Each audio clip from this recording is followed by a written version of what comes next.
आपको कार्तिक मास की हार्दिक शुभकामनाएं। कार्तिक मास कथा अध्याय 29। ओम नमो भगवते वासुदेवाय नमः। प्रभु कृपा से लिख रहा सुंदर शब्द सजाए कार्तिक मास महात्म का 29वां अध्याय। राजा पृथु ने कहा, हे मुनिश्रेष्ठ, आपने कलह द्वारा मुक्ति पाए जाने का वृत्तांत मुझसे कहा, जिसे मैंने ध्यानपूर्वक सुना। हे नारद जी, यह काम उन 2 नदियों के प्रभाव से हुआ था।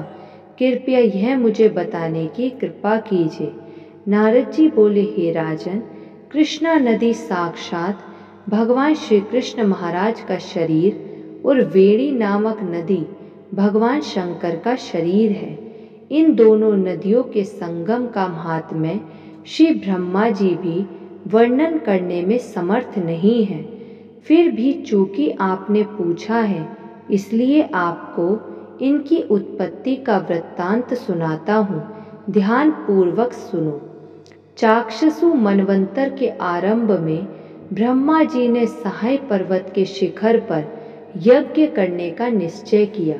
वह भगवान विष्णु, भगवान शंकर तथा समस्त देवताओं सहित यज्ञ की सामग्री लेकर उस पर्वत के शिखर पर गए। महर्षि भृगु आदि ऋषियों ने ब्रह्म मुहूर्त में उन्हें दीक्षा देने का विचार किया। तत्पश्चात भगवान विष्णु ने ब्रह्मा जी की भार्या त्वरा को बुलवाया। वह बड़ी धीमी गति से आ रही थी। इसी बीच में भृगु जी ने भगवान विष्णु से पूछा, हे प्रभु, आपने त्वरा को शीघ्रता से बुलाया था, वह क्यों नहीं आई? ब्रह्म मुहूर्त निकल जाएगा। इस पर भगवान विष्णु बोले, यदि त्वरा यथा समय यहाँ नहीं आती हैं, तो आप गायत्री को ही स्त्री मानकर दीक्षा विधान कर दीजिएगा। क्या गायत्री पुण्य कर्म में ब्रह्मा जी की स्त्री नहीं हो सकती?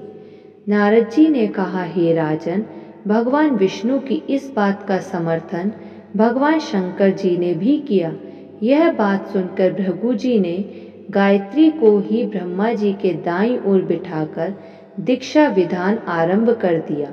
जिस समय ऋषि मंडल गायत्री को दीक्षा देने लगा, उसी समय त्वरा भी यज्ञ मंडल में आ पहुंची।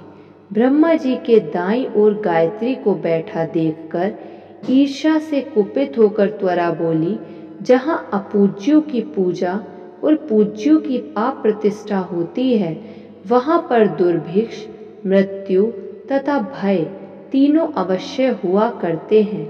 यह गायत्री ब्रह्मा जी की दाईं ओर मेरे स्थान पर विराजमान हुई है, इसलिए यह अदृश्य बहने वाली नदी होगी। आप सभी देवताओं ने बिना विचारे इसे मेरे स्थान पर बिठाया है, इसलिए आप सभी जड़ रूप नदियां होंगे। नारद जी राजा पृथु से बोले, हे राजन, इस प्रकार त्वरा के शाप को सुनकर गायत्री क्रोध से आग बबूला होकर अपने होठ चबाने लगी। देवताओं के मना करने पर भी उसने उठकर त्वरा को शाप दे दिया। गायत्री बोली, त्वरा, जिस प्रकार ब्रह्मा जी तुम्हारे पति हैं, उसी प्रकार मेरे भी पति हैं। तुमने व्यर्थ ही शाप दे दिया है, इसलिए तुम भी नदी हो जाओ। तब देवताओं में खलबली मच गई। सभी देवता त्वरा को साष्टांग प्रणाम कर बोले, हे देवी, तुमने ब्रह्मा आदि समस्त देवताओं को जो शाप दिया है, वह उचित नहीं है, क्योंकि यदि हम सब जड़ रूप नदियां हो जाएंगे, तो फिर निश्चय ही ये तीनों लोक नहीं बच पाएंगे।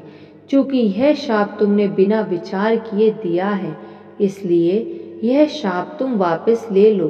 त्वरा बोली, हे देवतागण, आपके द्वारा यज्ञ के आरंभ में गणेश पूजन न किए जाने के कारण ही यह विघ्न उत्पन्न हुआ है।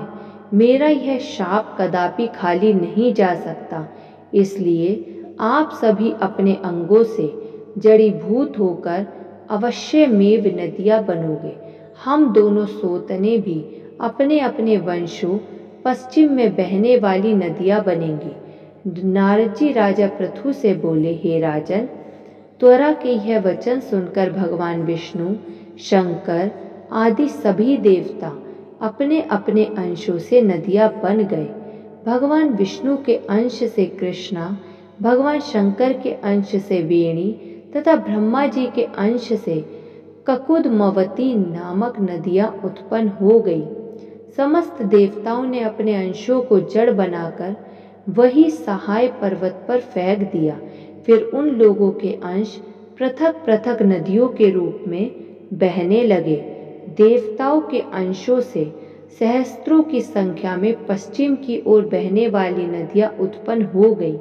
गायत्री और त्वरा दोनों पश्चिम की ओर बहने वाली नदियाँ होकर एक साथ बहने लगी।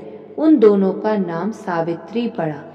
ब्रह्मा जी ने यज्ञ स्थान पर भगवान विष्णु तथा भगवान शंकर की स्थापना की।